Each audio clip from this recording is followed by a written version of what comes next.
जाति के नाम पर सियासत में जहर घोलने का काम अब यूपी में नहीं हो पाएगा।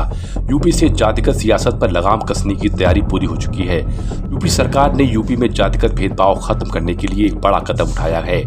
दरअसल इलाहाबाद हाईकोर्ट ने हाल ही में एक ऐतिहासिक फैसला दिया था और अब उस फैसले के संबंध में मुख्य सचिव ने निर्देश भी जारी कर दिए हैं। इस फैसले में क्या है और इसके लागू होने से यूपी में क्या क्या बदलाव आएंगे, इसको भी समझिए।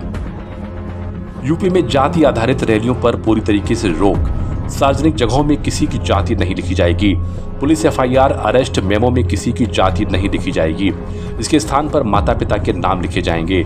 थानों के नोटिस बोर्ड, वाहनों और साइन बोर्ड पर लगे जातीय संकेत और नारे भी हटाए जाएंगे। आदेश के पालन के लिए पुलिस नियमावली और एसओपी में संशोधन भी किया जाएगा। सरकारी और कानूनी दस्तावेज से भी जाति का कॉलम हटा। सोशल मीडिया पर जाति का महिमा मंडन या जाति के नाम पर नफरत फैलाने वालों पर आईटी एक्ट की कार्रवाई। यानी अब यूपी में ना तो जाति आधारित रैलियां निकलेंगी, ना ही गाड़ियों पर जातीय संकेत लिखे जाएंगे। सोशल मीडिया पर भी सख्त निगरानी रखी जाएगी।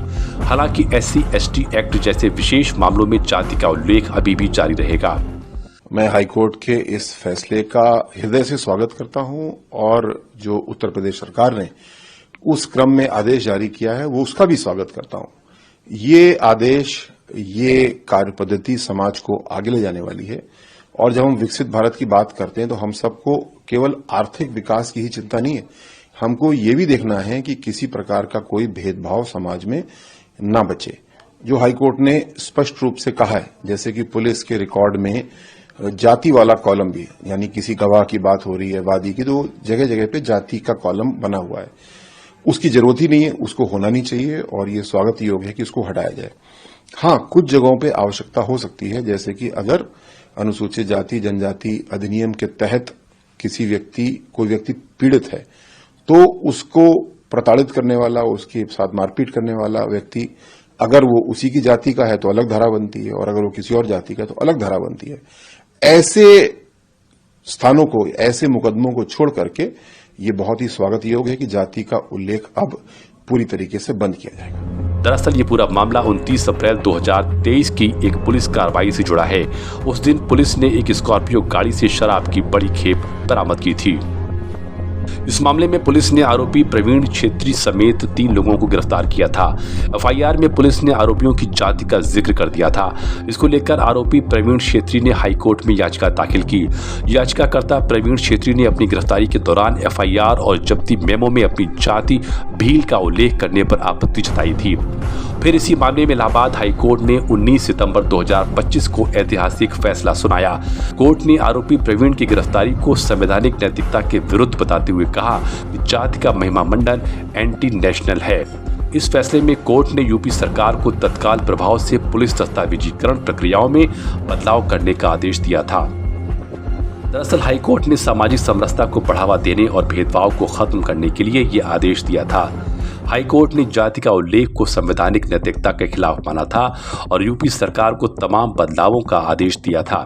अदालत के निर्देशों के बाद मुख्य सचिव ने 21 सितंबर 2025 को आदेशों में 10 बिंदु शामिल किए गए हैं जो जातिगत भेदभाव को जड़ से खत्म करने पर फोकस करते हैं। अब हाईकोर्ट के आदेश में जो मुख्य बिंदु शामिल हैं उनको भी जानिए। पुलिस रिकॉर्ड्स और एफआईआर में बदलाव। एफआईआर, गिरफ्तारी मेमो, चार्जशीट आदि दस्तावेजों से जाति का उल्लेख पूरी तरीके से हटाया जाएगा। आरोपी की पहचान के लिए अब पिता के साथ साथ माता का नाम भी जरूरी रूप से लिखा जाएगा। NCRB और CCTNS सिस्टम, राष्ट्रीय अपराध रिकॉर्ड ब्यूरो के crime criminal tracking network and system में जाति भरने वाले कॉलम को खाली छोड़ा जाए। पुलिस विभाग NCRB को पत्र लिखकर इस कॉलम को डिलीट करने की अपील करेगा। सार्वजनिक स्थलों से जातीय संगीत हटाना। थानों के नोटिस बोर्ड, वाहनों, साइन बोर्ड्स और अन्य सार्वजनिक स्थलों से जाति आधारित संकेत, नारे या प्रतीक हटाए जाएंगे। केंद्रीय मोटर वाहन नियमों में संशोधन कर वाहनों पर जाति आधारित नारों पर स्पष्ट प्रतिबंध लगाया जाएगा। जाति आधारित रैलियों पर सोशल मीडिया पर सख्ती।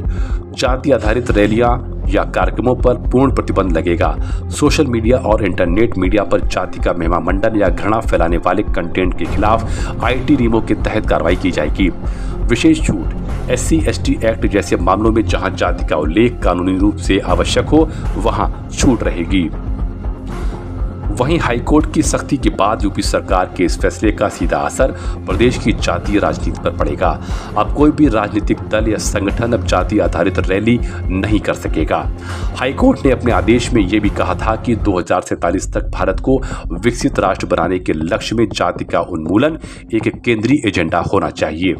इसलिए राज्य और केंद्र दोनों स्तरों पर सरकारों को संवैधानिक नैतिकता के अनुसार ठोस कदम उठाने होंगे। विपक्ष ने भी इसका स्वागत किया है। जातिगत भेदभाव खत्म करने के लिए हाई कोर्ट ने जो फैसला दिया है उसका हम लोग बहुत स्वागत करते हैं। अब किसी का जातीय आधार पर उत्पीड़न, जुल्म और अन्याय नहीं होगा। अब किसी पिछड़े वर्ग के लोगों का, दलितों का या जो अल्पसंख्यक हैं उन पर जो अन्याय, जुल्म, अत्याचार, शोषण हो रहा था वो बंद हो जाएगा। यूपी सरकार हाईकोर्ट के निर्देशों का सख्ती से पालन कराने के लिए तैयार है। सभी पुलिस थानों और सरकारी विभागों को आदेश भेजे गए हैं। निर्देशों का उल्लंघन हुआ तो जिम्मेदार अधिकारी भी बख्शे नहीं जाएंगे। यह फैसला यूपी में जातिगत भेदभाव को खत्म करने की दिशा में मील का पत्थर साबित हो सकता है।